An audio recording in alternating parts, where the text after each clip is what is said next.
Temos o mesmo nome, moramos na mesma cidade, fizemos o mesmo curso, atuamos na mesma área. Quem será a minha convidada hoje?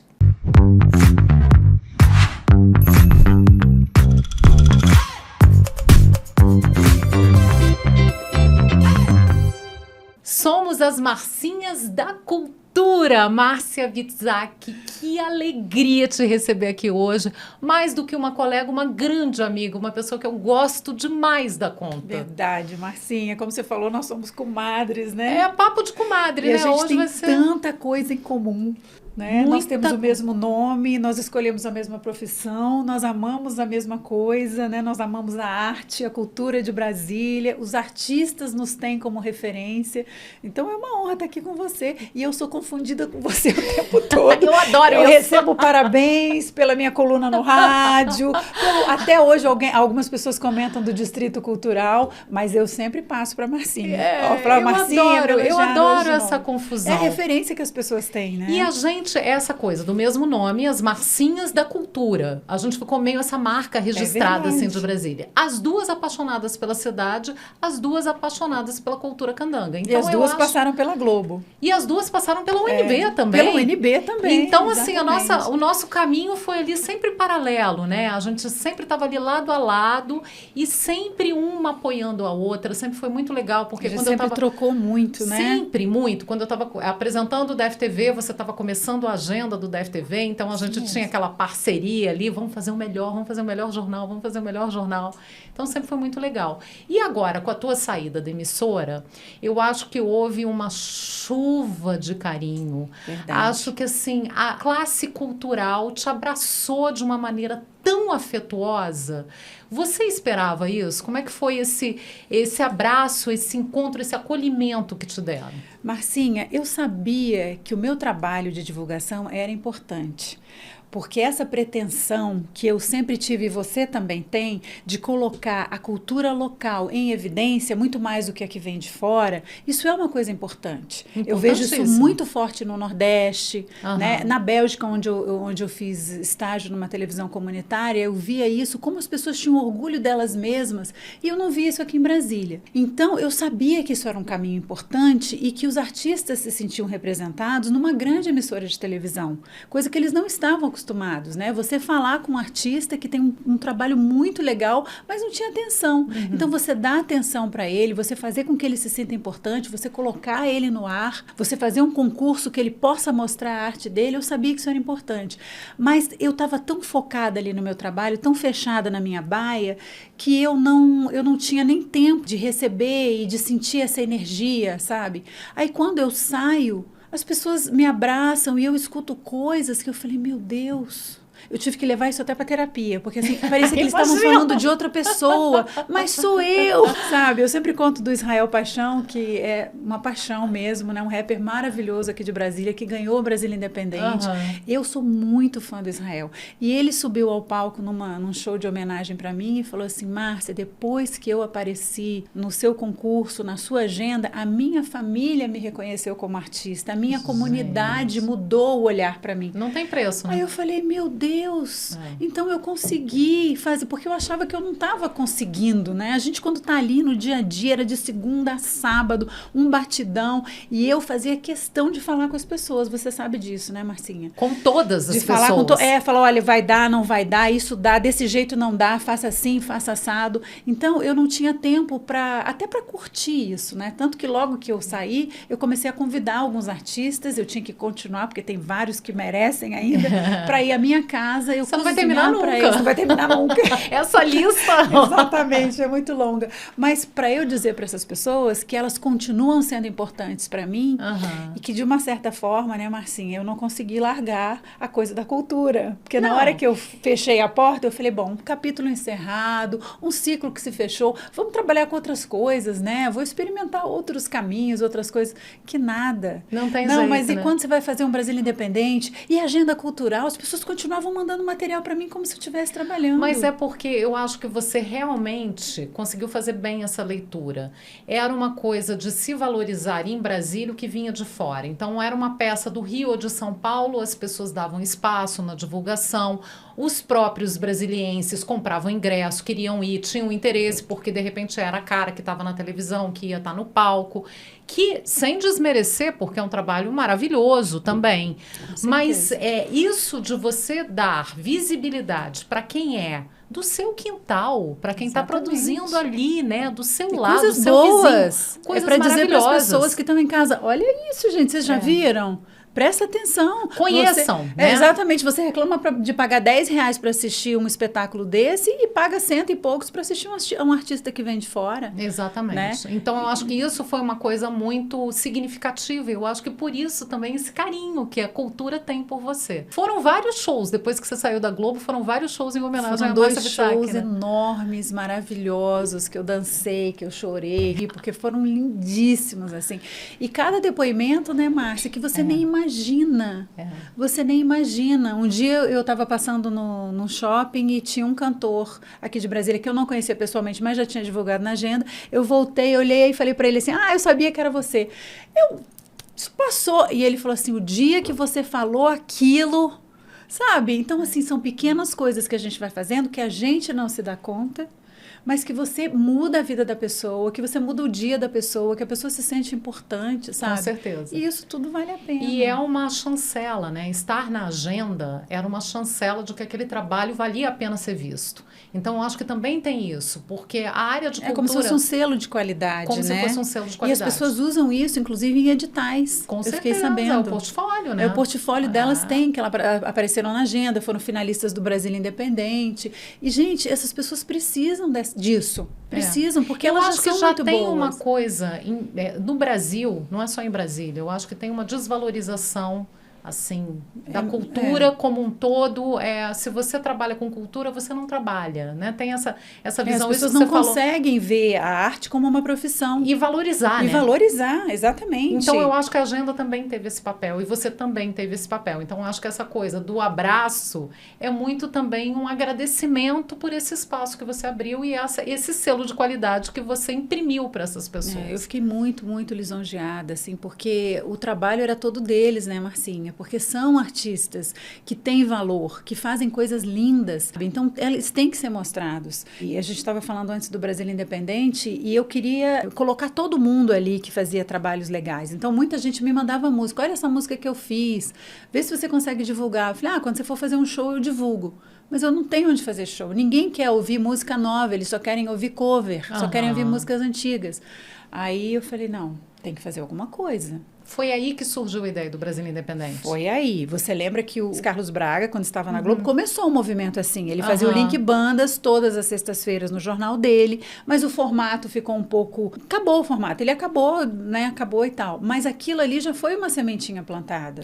Eu ainda não estava na cultura. Eu ainda era do Globo Comunidade nessa época. Mas aquilo ali que eu fiquei pensando, a gente podia reorganizar essa ideia reformatar, que o Braga teve. Porque o jornal dele era à noite, era um jornal mais de rádio news. Curto, né? Um jornal muito curto. Então, assim, não ia funcionar por muito tempo mesmo. Então, tinha que ser uma coisa diferente. E aí, foi em 2011. Eu falei, vamos fazer um concurso cultural. Mas era tudo assim, Marcinha, vamos fazer? Vamos. Eu não fiz, na época, eu não fiz regulamento. Depois puxaram na minha orelha, tem que ter um regulamento. Aí eu prometi que ia dar um videoclipe pra banda. Eu enlouqueci a direção, porque eu falei, a gente vai ter que dar um videoclipe. Tem que pagar. Tá prometido, né? Não, assim, agora na minha cabeça, eu ia pegar uma equipe do jornalismo e ia fazer um videoclipe. Os próprios cinegrafistas, que a gente sabe que são maravilhosos, né? Eles falaram, não, tem que ter um roteiro. Você vai ter que contratar atores. Não é bem atores. assim, né? Não é você pegar e filmar a galera cantando, não. Tem que ter um roteiro. E nessa época, a gente conseguiu fazer isso tudo. Nós fizemos um clipe da banda Levitas Reggae.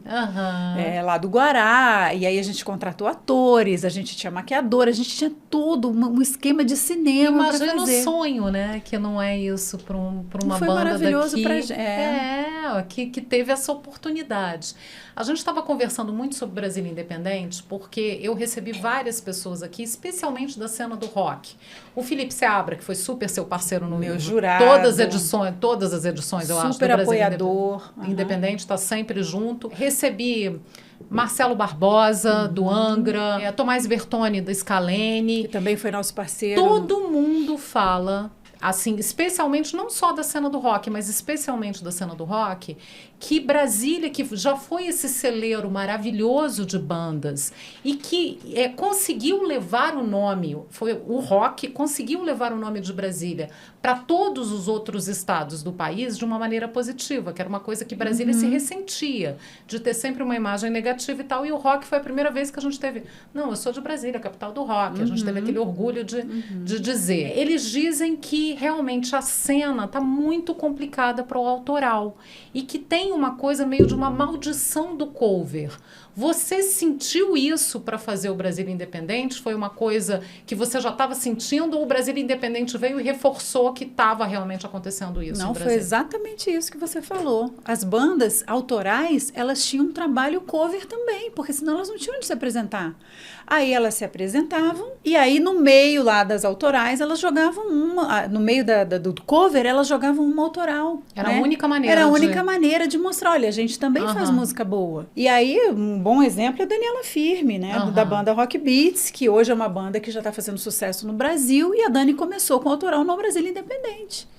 Ela jogou a música autoral no Brasil Independente, ficou muito bem, e aí depois disso ela falou, não, eu vou, tanto que os shows deles hoje, eles já têm até shows que são shows autorais, porque é uma banda que tá, né, sempre foi muito profissional, eles são maravilhosos. E eles conseguiram, acho que na pandemia, eles conseguiram se manter, começaram a fazer as lives com muito profissionalismo, assim, um altíssimo nível a Dani de qualidade foi técnica. Organizada e sempre, para você ter uma ideia, quando eu comecei a fazer a agenda, você se lembra disso? A gente só tinha Betacam, que é um equipamento super sofisticado que as pessoas não tinham em casa. Não era como VHS, né? Que você tinha aquelas câmeras gigantescas. Parece que eu estou falando de 1000 anos atrás, né? Mas é como se tivesse foi no século passado. É como se tivesse 1000 anos atrás mesmo. Aí, a banda Rock Beat já tinha o material em beta. Então, assim, ou eu divulgava alguém que eu já tinha filmado lá dentro da Globo, que a gente tinha um trechinho deles cantando, ou a gente tinha que o artista mandava. E os artistas não tinham como produzir. Hoje você faz uma excelente imagem com qualquer celular. Exatamente. Mas antigamente não tinha isso. Então, isso era mais difícil ainda. Videoclipe hoje é muito mais fácil de fazer. Você faz um videoclipe com celular, né? Antigamente não era assim. Era caríssimo fazer um videoclipe. Eu acho que foi uma mudança que democratizou muito, né? E eu acho que nós duas somos exemplos de profissionais que estão agora na web, estão fazendo coisas na internet que não dependem mais necessariamente de veículos de comunicação. Podem estar, podem não estar. Então, acho que essa democratização nesse aspecto foi bastante interessante. E para o acesso também dos trabalhos autorais, né? Porque você fazendo também e você conseguindo um número de seguidores e tal, você consegue apresentar para algumas pessoas, pelo menos, o que você está fazendo, né? E como é que estão os seus trabalhos agora? Porque você está fazendo um monte de coisa, né? Eu acho que se brincar, você está trabalhando mais agora desde que você saiu da TV. Eu falar saudade quando eu trabalhava de segunda a sábado. Mas sim, eu acho que você viveu isso também, você vive até hoje. A vida da gente ficou uma loucura, né? Porque eu achei que eu ia conseguir deixar essa coisa da cultura para trás. Não rolou, as pessoas me cobram muito. Né? Então eu comecei a divulgar no meu Instagram, eu fiz uma agenda cultural no meu Instagram. E eu tô no site Edição Brasília, lá eu tenho uma coluna e também divulgo o mesmo conteúdo lá. E estou fazendo eventos, estou fazendo consultorias, estou fazendo um monte de coisa que eu nunca fiz antes e que eu nem podia imaginar. Cada dia um convite inusitado diferente. Eu fiz um filme, eu fui atriz de um filme. Ao lado do Falcão, né? Ao lado do Falcão, do Giovanni Nunes, do Rodolfo Cordon, da Rosana Viegas. Então, assim, quando é que eu podia imaginar na minha vida que eu ia ser convidado para participar de um filme, né? Então, assim, é como se abrisse mesmo, assim, um monte de oportunidades e de coisas diferentes. Porque você ficar 25 anos trabalhando num lugar, no mesmo lugar, parece que aquilo ali é uma rotina na sua vida que você não sabe mais, né? Por exemplo, a internet eu sabia muito pouco. Tive que pedir ajuda dos universitários que sentaram comigo e me explicaram, olha, o Instagram funciona assim, o YouTube funciona assim, vamos fazer isso aqui, assim, né? E ainda estou aprendendo. Né? Porque não, uma a gente coisa aprende o tempo todo, não tem jeito. A gente estava completamente fora, né? Trabalhando na emissora, você não podia fazer absolutamente nada, era tudo dentro do quadradinho de lá. Então, de repente, começa a abrir um monte de coisa. E todo dia é uma novidade, todo dia é um convite, todo dia é uma coisa. Então, assim, por enquanto, eu estou fazendo tudo, estou jogando em todas as áreas e estou adorando. Até para ver qual vai ser o caminho, né? Porque a gente tem que experimentar também. Exatamente. E a gente estava falando muito dessa questão da idade, as duas têm praticamente a mesma idade, a gente está com 50 anos. E essa mudança, eu acho, é muito significativa também na vida da gente. Porque eu acho que com 50 anos, a gente, em alguns aspectos, não tem certas oportunidades, mas a gente está muito produtiva, tem uma capacidade criativa imensa. Eu me sinto, assim, com uma possibilidade de realização absurda, porque tem uma experiência também ao mesmo tempo, que a gente tem o nosso acervo ali, que está muito... experiência com a maturidade, né, Marcinha? Experiência, maturidade, e a gente ainda tem uma capacidade produtiva grande e criativa e quer realizar, Exatamente. né? Então, eu acho que é uma mudança, mas ao mesmo tempo a gente tem também esses percalços com tecnologia. Eu também volto e meio tenho que pedir para a filha ajudar. Faz parte. Mas são desafios, né? Eu acho que as mulheres hoje, com 50 anos, têm muitos desafios. Você enxerga um pouco assim também? Marcinha, eu me sinto que nem você, assim, com muita energia e com muita disposição, porque imagina 30 anos atrás, uma mulher de 50 anos recomeçar. Ela é recomeçar na aposentadoria, cuidar dos netos, né? Aprender a fazer tricô. A gente não. A gente tem uma vontade de fazer um monte de coisas, né? De mudar, primeiro que a gente vai viver muito ainda, né? A gente quer fazer muitas coisas, quer realizar. Então, e mais importante, a gente sabe que com a experiência e a maturidade que a gente é dona do nosso nariz. Então, assim, não necessariamente eu preciso, como você falou, estar num veículo de comunicação, né? Eu já tenho uma bagagem grande e que as pessoas reconhecem, né? Eu não me sinto porque eu não sei, a gente tem a ideia, né? Porque quando a gente era bem mais jovem, uma mulher de 50 anos já era uma vovó, senhorinha. Né? Uma senhora. E hoje a gente eu me sinto super jovem. A gente tem uma vida super agitada, né? E realiza um monte de coisa, faz um monte de coisa. Né? É outra coisa, por isso que falam, os 50 são os novos 20, né? E assim vai, porque realmente eu não me sinto. E eu não falava a minha idade, porque se eu colocasse o meu nome no Google, a primeira coisa que aparecia do lado era a idade. Gente, que tanto de gente pesquisando a minha idade. Por quê? Era mesmo? Era.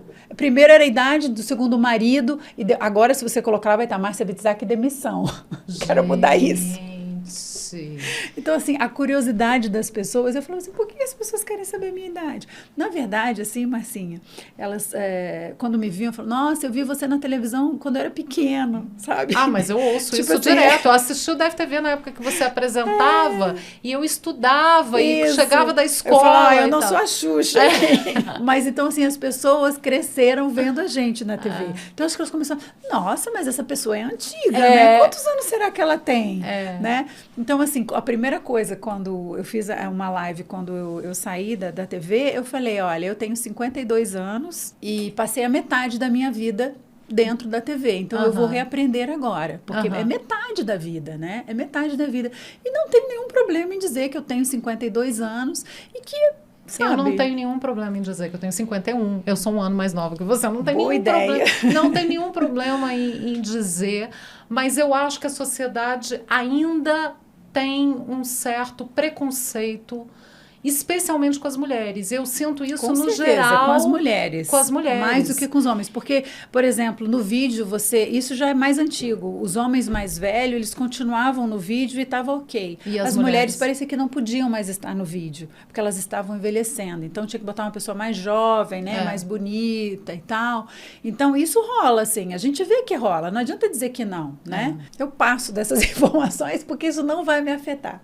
Entendeu? Mas eu até estava falando que eu entrevistei a Ana Lélia, cantora. Maravilhosa. E ela fez uma música sobre isso, sobre um amor maduro, um casal que se encontra muito tempo depois e se apaixona e resolve se casar. Ela, inclusive, mais velha que ele. Então, eu acho que também é importante falar sobre isso para ir quebrando também esses preconceitos e para ir construindo uma sociedade um pouco mais tolerante, porque eu acho que as pessoas são intolerantes. No etarismo em geral, assim, elas são intolerantes e com as mulheres é pior. O julgamento é muito Marcinha, mas constante. Eu acho que as próprias mulheres se cobram e se julgam muito. São as próprias mulheres que criticam a outra que já está velha na TV, sabe? Que falam, nossa, né? Mas eu tá acho velha, que isso tem que começar a mudar. Né? Porque com a longevidade, como a gente está vivendo mais, como a gente produz muito, como a gente está... Nós somos maioria, as mulheres são maioria, não só em números, mas nós somos as chefes de família, né? Então a gente tem que entrar na política, a gente tem que ter cargos de chefia, a gente tem que ganhar igual ou até mais, né? Por merecimento mesmo. Então, assim, eu acho que são muitos espaços para a gente ocupar. Muitas lutas para serem lutadas. Exatamente. E eu vejo... Eu tenho uma filha, né? Mulher, você só tem meninos, mas eu tenho a Isadora. E eu vejo como ela tem uma visão diferente aos 21 anos hoje do que eu tinha. Porque ela já sabe de todos os direitos e tudo que ela quer e que ela não quer e o que ela não aceita. Isso é maravilhoso. É maravilhoso. E a gente não tinha isso. Você vê o quanto que a gente foi assediada, Marcinha, quando a gente era jovem. E a gente não passava pela nossa cabeça que aquilo era um assédio, que aquilo era insuportável. A gente aguentava calado. No trabalho, sabe? Ou você ser humilhado, ou você ser assediado. Isso era horrível. E a nossa geração aceitava calada. Hoje elas não aceitam mais. Ainda bem. Então, ainda bem que tem mudando. evolução. Não, eu acho que vem vindo uma evolução, assim. Deixa eu voltar a falar sobre cultura com você. Vamos. Brasília, a gente tem um quadro muito promissor em alguns aspectos e muito desesperador em outros. Eu sempre que passo ali na Esplanada e vejo o Teatro Nacional fechado há quase 10 anos, tristeza. é assim, é uma dor no coração, né? O que você acha? Como é que você avalia esse quadro, esse cenário da cidade hoje? Eu acho que os espaços culturais, por um lado, né, tem essa coisa dos espaços fechados que o poder público ignora. Teatro, para que teatro? Né? Vamos fazer um museu da Bíblia, né? Vamos fazer Gente, o teatro da cidade, que é um monumento, que é uma obra de arte, Oscar Niemeyer, Atos Bulcão, sabe? Isso que eu ia dizer. Oscar Niemeyer, Atos Bulcão, Lúcio Costa e Burle Marx. Exatamente. Você tem todo mundo ali, né? Todo mundo ali. E o negócio está fechado. Sabe, você vai em qualquer teatro de qualquer capital do mundo, você tem um café super elegante, você tem um passeio por dentro do teatro para as pessoas conhecerem. E o nosso teatro está fechado. É uma tristeza, é uma tristeza. E, por outro lado, eu acho que as pessoas, por conta disso um pouco também, estão ocupando mais os espaços públicos, que é uma coisa muito legal. Né? A gente vê o tanto de eventos que tem ao ar livre. Né? Uma das coisas que está linda, eu acho, é essa revitalização da W3. Porque o Sesc da 504 tem o Infino na 506, tem o Espaço Cultural Renato Russo na 508, então você tem praticamente um corredor cultural. E muitas vezes a avenida é fechada. Esse fim de semana passado teve, né, aquele Saruê perfumado, que é o baile que é maravilhoso, que é maravilhoso. Então, assim, as pessoas estão se encontrando na rua e ocupando espaços. Né? E tem outra coisa também, né, Marcinha? Tem vários espaços culturais nas cidades que são pequenos, mantidos por pessoas físicas, que precisam também ser valorizados, porque essas pessoas elas estão criando espaço para artistas. Com certeza. Né? Então, o poder público também precisa olhar para essas pessoas. Né? E as pessoas precisam frequentar os teatros da cidade, porque aqui em Brasília ainda é muito baixo o número de pessoas que vão assistir peças locais. Se você vai numa peça de um artista daqui, você vai ver outros artistas daqui na peça. Cadê o público? Mas eu acho que tem uma coisa também, a gente está falando muito de educação, eu acho que nessa parte cultural também a formação de público é importantíssima. Com certeza. Você ter eventos que façam esse trabalho, às vezes até de mediação com jovens, para eles entenderem o que é uma peça de teatro, muitos que nunca tiveram a chance. Levar as crianças ao teatro quando elas né, Então, acho que falta um pouco essa coisa da formação. Inclusive, para elas descobrirem a arte, porque uma das coisas que eu falo sempre, Marcinha, como os professores são importantes em descobrir alunos que não têm tanta aptidão para matemática, física, química, português, mas são artistas. Eles desenham bem, eles atuam bem, eles são engraçados. E eu acho que os professores, eles têm muito esse papel, né? Os bons professores descobrem e falam, olha, eu sei que você não gosta de fazer essa conta aqui, mas que tal você fazer uma revista em quadrinhos aqui para tal, não sei o quê. Aí você vai descobrindo os artistas, né? E isso a gente tem de sobra aqui. E você vai dando caminhos profissionais. Exatamente. Porque eu acho que a arte é transformadora também nesse sentido. É transformadora no sentido da capacidade crítica, da reflexão, de você admirar o belo, mas também como caminho profissional para muita gente. Com certeza. Você vê, Marcinha, o hip hop agora virou patrimônio cultural e material, né? Aí as pessoas às vezes ouvem esse título bonito, mas elas não sabem o que significa. Significa que vai entrar na memória, que as pessoas vão se preocupar agora, né? E isso é dever de todo mundo, não é só do Estado. E aí você vê um artista, o Rivas comentou isso, que eles faziam como brincadeira, né? E quantos empregos e quantas coisas, quantos artistas surgiram dali, né? E agora atletas que vão para as Olimpíadas, porque o breaking dance virou como é que fala? Uma modalidade olímpica, né? A gente recebeu a Júlia Maia aqui, que é maravilhosa. Pois é, gente, olha só. Então, assim, o hip hop, ele era uma alternativa para a periferia que não tinha um teatro, que não tinha um cinema, mas eles começaram a fazer dentro de casa. Eles escreviam os poemas, cantavam os poemas que eles escreviam, aí tinha o grafite, tudo como forma de expressão. E virou o quê? Uma arte maravilhosa. E o Distrito Federal está no top, é o topo disso, sabe? A gente pode falar, porque para você ver, o Brasília Independente foram 12 edições, 4 seguidas. Os vencedores do júri técnico, tá? Não foi o júri popular, foi rap. A gente tem um celeiro de E quem que votou grandes neles? nomes. O maestro da Orquestra Sinfônica, o Felipe Seabra. O Felipe Seabra adorava dizer, eu sou isento, eu sou isentão. E era mesmo, né? Então, assim, para a própria arte reconhecendo o hip hop, que veio das ruas, que veio da periferia, como uma arte enorme. E esse ano faz 50 anos, 50 anos Comemora que surgiu, 50 anos. Exatamente, surgiu nos Estados Unidos. E outra coisa, surgiu nos Estados Unidos. O rap do DF tem uma identidade própria. Você pode até dizer que tem alguma semelhança, mas aqui... Tem, mas eu acho que tudo que é produzido em Brasília tem sotaque brasiliense. É verdade. É muito tem interessante. O DNA brasiliense, tem o DNA que tem essa mistura toda do Brasil. Que é uma síntese dessa mistura. Você pega as referências, mas você cria uma coisa nova com uma cara própria. Isso eu acho espetacular. E aí, conversando com os artistas, a gente vai vendo. Eu pergunto muito, tem uma cara de Brasília? A sua arte tem uma cara de Brasília? E eu achei sensacional que o Fernando César, Sete Cordas, disse que o chorinho de Brasília tem o sotaque, sim. E o sotaque do chorinho de Brasília é o rock. Eu achei espetacular. Eu repito isso porque eu achei assim, gente, mas uma coisa incrível. Mas sabe por quê, Marcinha? A arte, ela fala muito da pessoa. Então, ela tem uma identidade, porque você vai pegar um rap feito em Ceilândia, vai contar as histórias das ruas que acontecem lá. Tanto que tem nomes, né? O Setoró. Com certeza. Né? Japão Viela assim. 17 fala da Ceilândia, fala da quebrada dele. Exatamente. Né? Inclusive, ele fez uma música sobre feminicídio. E as mulheres do hip hop também contando as coisas delas, né? Vera Verônica, Flora Matos, que saiu daqui, né? Tabata Lorena. Nossa, a gente tem muitos nomes. Então, assim, eles falam da vida deles e da história deles. E é aqui no DF, né? É a vida daqui. O que você acha que tem... O que te chama mais atenção nas características aqui do Quadradinho? Porque você morou na Bélgica, você viajou muito.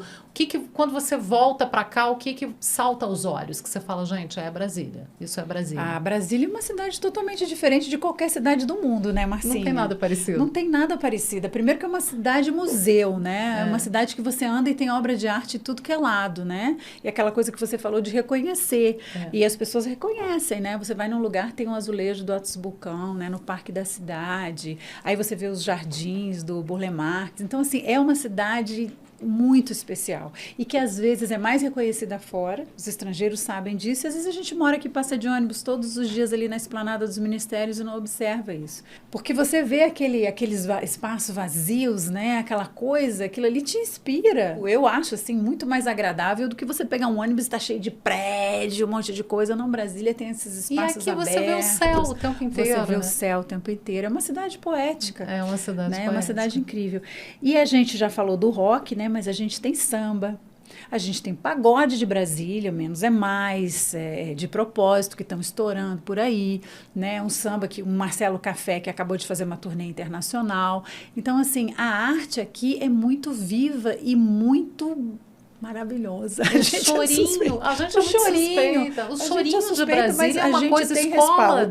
A gente tem respaldo. A gente tem conhecimento de causa para falar bem de Brasília. O chorinho aqui tem escola de choro de Brasília, né? Isso é uma coisa, eu acho, fantástica, genial. E o Clube do Choro, que é uma coisa... Eu sempre falo para as pessoas, você não sabe onde você vai para o Clube do Choro, que sempre tem coisa boa. Sempre. Não interessa o estilo musical que você gosta, você vai lá e você vai amar. Engraçado que no dia que fizeram a minha homenagem, a segunda, segunda. Tinha uma variedade de músicos lá, né? De todos os estilos. Tinha samba, tinha tudo que você imaginar tinha. E aí tinha um grupo de advogados de São Paulo que estava aqui em Brasília, no congresso, não sei onde, mais ou menos umas 15 pessoas. Aí acabou eles falando, a gente quer saber quem é a Marcinha. Caraca, como é que você conseguiu juntar esse povo aqui? Eu falei, não, foram eles que se juntaram.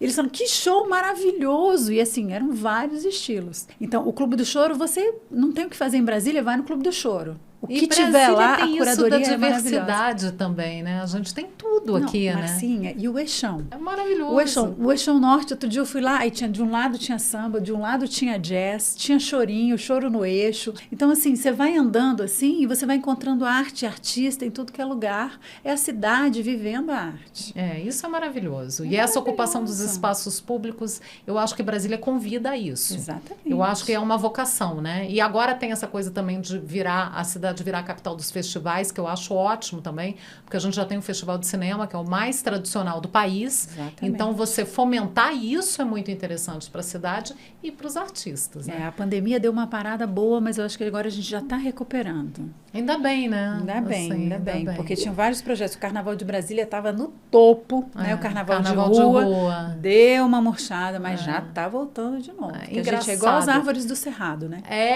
Seca, mas está lá. Mas não morre. Não Seca, morre, mas não morre. E floresce de novo. E floresce linda, vem. Exatamente. Você sabe que você está falando desse negócio da pandemia? O ano passado, na temporada do Sesc Cultura ao Quadrado, eu estava encerrando todas as entrevistas pedindo para as pessoas darem um recado para o futuro, perguntando o que eles enxergavam para frente. E eu estou terminando essa temporada perguntando para todos os meus convidados o que é Brasília para você. Você já falou um pouquinho dessa coisa da cidade poética e tal, mas o que é a cidade, o que é a Brasília para você? O que ela significa para você? Como ela bate para você? Nossa, Brasília foi o maior presente da minha vida. Minha mãe estava perguntando, porque a gente veio... Eu sou gaúcha, né? Sou cidadã honorária de Brasília. Você é uma gaúcha falsificada, que você está muito mais brasiliense agora do que gaúcha, vamos falar a verdade. Aí a minha mãe falou outro dia assim, se a gente tivesse voltado, como seria a nossa vida? Eu falei, meu Deus, eu nem posso imaginar, porque assim, a gente chegou aqui, Brasília estava começando, era pura terra vermelha ainda, eu estou falando da década de 70, né? E assim, foi o maior presente que os meus pais me deram de ter ficado aqui, né? Porque assim, a gente viu essa cidade crescer, eu me apaixonei pela cultura de Brasília, eu tive várias oportunidades, né? Eu estudei na UNB, então assim, eu acho que Brasília é um presente. Foi um presente nessa minha existência, né? Nessa encarnação, nessa vida aqui para mim. E eu ainda quero aproveitar muito da cidade, de tudo. E o maior presente são os artistas. Porque eu sei que você também é, mas eu sou apaixonada pela arte feita aqui. É uma coisa muito incrível, assim, é essa coisa da arte pulsante, sabe? Eu sou muito apaixonada. E é uma arte singular como a cidade. Como a cidade, exatamente. É linda. E é única, e é só de Brasília. É só de Brasília. Como as Marcinhas da cultura. Como as Marcinhas. Marcinhas tem duas. Marcinha, muito obrigada. Foi uma conversa ótima. Adorei. Papo de comadre. Dava pra gente ficar aqui mais uma semana batendo papo e falando bem de Brasília e dos artistas de Brasília, né? Mas isso mesmo. A gente vai ter muitas oportunidades. Essa porta está sempre aberta para você também, e esse abraço está sempre te esperando aqui também. Obrigada, Marcinha. Eu te agradeço não só por essa oportunidade de estar aqui com você no teu programa, mas também pela generosidade que você sempre teve comigo. E pelo exemplo que a gente acaba dando para as outras mulheres, porque a gente podia ser rival, né? Uma da outra. Porque amigas. Nós somos você amigas. Você sempre foi muito generosa comigo também. E a gente sempre trocou muito, né? Eu me lembro que quando você começou a fazer o Distrito Cultural, muita gente falava assim, nossa, mas e você? Eu falei, o que tem eu? É outra coisa, é outro projeto, ela está fora do jornalismo, ela pode fazer, sabe? Então, assim, as pessoas meio que ficavam assim, nunca rolou isso entre a gente. Que isso sirva de exemplo mesmo, isso sirva de exemplo, né? E eu te agradeço, porque nem todo mundo consegue ter essa maturidade. E a gente sempre teve, e a gente sempre teve, a gente sempre se deu bem, a gente sempre se admirou e se respeitou. Isso que eu acho mais legal. E trocou sempre, assim, sempre. Uma ajudando a outra. Muita troca, duas brasilienses, uma gaúcha falsificada, porque é mais brasiliense do que gaúcha, uma brasiliense nascida aqui, duas jornalistas, mesmo nome, mesma paixão por Brasília. Obrigada, Marcinha. O Sesc Cultura ao Quadrado volta na próxima semana. Até lá.